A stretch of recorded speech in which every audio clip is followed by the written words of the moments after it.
Naku, eto na ang hinahanap ng mga naging biktima ng paglabag sa karapatang pantao ng Duterte administration na nag-file ng kaso sa International Criminal Court. After halos isang taon ng makulong at maarestot na ipakulong si dating Pangulong Duterte, next month, February 23, tuloy na po ang trial tungkol sa crime against humanity laban kay Duterte. Kung yung mga gunita, si Duterte ay nahuli noong Marso ng nakaraang taon. Pagdating ng Marso, isang taon na siya. Pero dahil sa pagde-delay, mga motion at petisyon ng kanyang kampo, kaya na-delay yung mga trial. At ngayon, matutuloy na. Kasi, sabi ng ICC, kaya ni Duterte humarap sa trial. Ito yung report. Sa pre-trial proceedings at confirmation of charges hearing si dating Pangulong Rodrigo Duterte sa kasong crimes against humanity kaugnay ng war on drugs. Base yan sa desisyon ng International Criminal Court Pre-Trial Chamber 1. Kasunod ng medical assessment ng tatlong independent experts kay Duterte. Dahil dyan, magsisimula na rin ang pre-trial proceedings sa kaso ng dating Pangulo. Tinakda na ang confirmation of charges hearing sa February 23. 5 buwan ding na-postpone ang pagdinig na dapat sana idaraos noong September 2025. Sabi kasi ng kampo ni Duterte, hindi siya fit to stand trial. Lumalala raw ang kondisyon ng dating Pangulo at hindi na raw niya naiintindihan ang kinakaharap niyang kaso. Sa ngayon, hindi pa kumpirmado kung personal na haharap si Duterte sa confirmation of charges hearing. Maglalabas naman daw ang ICC ng direktiba para sa pagdinig. Ikinadismaya naman ang kampo ni Duterte ang naging desisyon ng ICC Pre-Trial Chamber 1.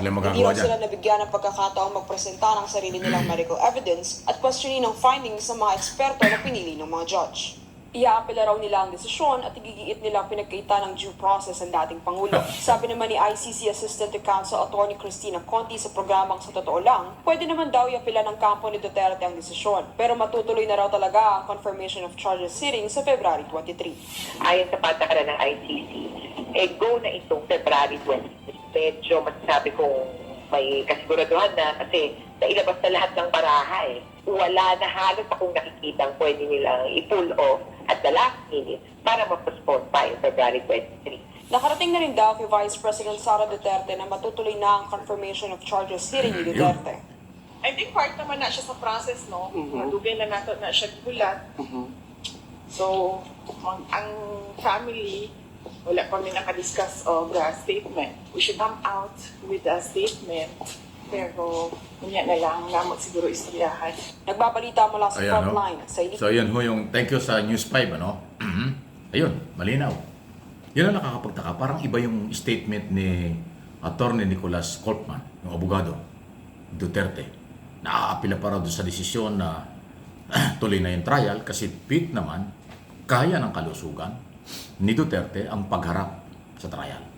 Pero sabi ni Sara Duterte, Vice President, okay yan, matagal na rin natin hinihintay yan. Para bang okay lang sa kailang mag-trial na, okay lang sa kailang litisin na, para magsimula na kung ano ba ang mga ebidensya at mga testigo ng prosecution o ng mga biktima laban kay Duterte. Hindi naman ho kasalanan ng mga komplena. Hindi rin ho kasalanan ng ICC judges na abuti ng halos isang taon bago magkaroon ng trial. Kasi ito'y na-schedule noong September 23, pero hinarangan sa mga petisyon ng abogado. Maraming petisyon, maraming motion ang ginawa nitong si Coltman. Isang taon na halos, kasi nga March siya nakulong si Duterte, ngayon na January, di ba? Pagdating ng February, actual trial, so halos isang taon. 11 months bago magkaroon ng trial. Ganong katindi. Kung totoo na 150,000 o 150 million pesos kumpara sa euro-dollar, euro, yung bayad kay Coltman, malaking pera yan. Bilyon na. 150 million per month bayad sa abogado. Pero ang ginawa lang niya, i-delay ang trial. tinangkapang pagtakpan dahil di umano hindi daw fit, mayroong problemang kalusugan, hindi daw kaya ni Duterte umarap sa trial.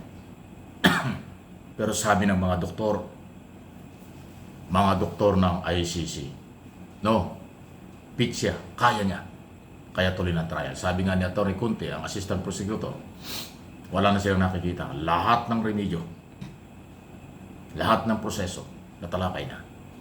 Kaya asahan natin tuloy-tuloy niya. Alam po ninyo mga kaibigan, ganito yan. Pag hindi nagkakatrial ng isang akusado, lalong kawawa ang akusado. Lalo na kung arrested na, nakakulong na. Kasi habang nakakulong, kung walang trial, hindi ko nadidinig ang kaso. Tatagal yung pagkakakulong. Samantalang kung hindi ito hinarangan ng kanyang abogado, kung ano ng mga petisyon, at kung mula noong nakaraang taon nag-trial na, edi baka patapos na. O baka meron ng liwanag kung kailan man matatapos. Eh pag yung trial ay umabot ng 5 taon, edi 5 taon nakakulong. Pag napatunayang guilty, habang buhay na nakakulong. Pag napatunayang acquitted, walang ebidensya, madismiss yung kaso, nakulong ng 5 taon dahil nakakulong na. So, yung pagdidelay ng pagdidelay, kayong mga Marcos loyalist supporters at saka mga Duterte supporters, DDS, para alam niyo ito. Common sense yan eh. Pag ang akusado ay nakakulong na at na-delay ang pagka-trial, lalong nagiging kawawa yung nakakulong. Kasi hindi yung magkakaroon ng liwanag, wala pang trial eh. So kung magsisimula next month ang trial, hindi natin alam kung ay matatapos, iyan ang pag-asa. Makuha yung katarungan sa side ng complainant, makukuha din ang katarungan sa side ng akusado na si Duterte. Kasi ang korte na lang ang magsasabi kung sino at kung guilty o not guilty ang akusado after ng trial. Halos isang taon po walang nangyari. O sino ngayon ang may kasalanan? Hindi yung pamilyang nagreklamo at nagpail ng kaso. Dapat alam niyo yun mga DDS. Hindi yung kayo na react sa mga bagay na malayo pa madilim pa sa sabaw ng pusit ang inyong mga katwiran. Ito ay for information at for education ng ating topic. Dapat lahat tayo ay pabor na magkaroon ng trial. Kasi hindi naman makakalaya si Duterte hanggat hindi nagkakaroon ng trial at natatapos ang kaso. Kaya dapat matuwa na tayo pare-parehas dahil magkakatrial na by February. Para malaman natin may ebidensya ba o wala at kung ano ang magiging desisyon pagdating ng araw at tamang panahon ng mga judges ng International Criminal Court. Ayan ha. Dapat naintindihan nyo ha. Huwag kayo magagalit. Pag nagalit kayo, hindi nyo alam ang pinag-uusapan. Sarado ang isip nyo.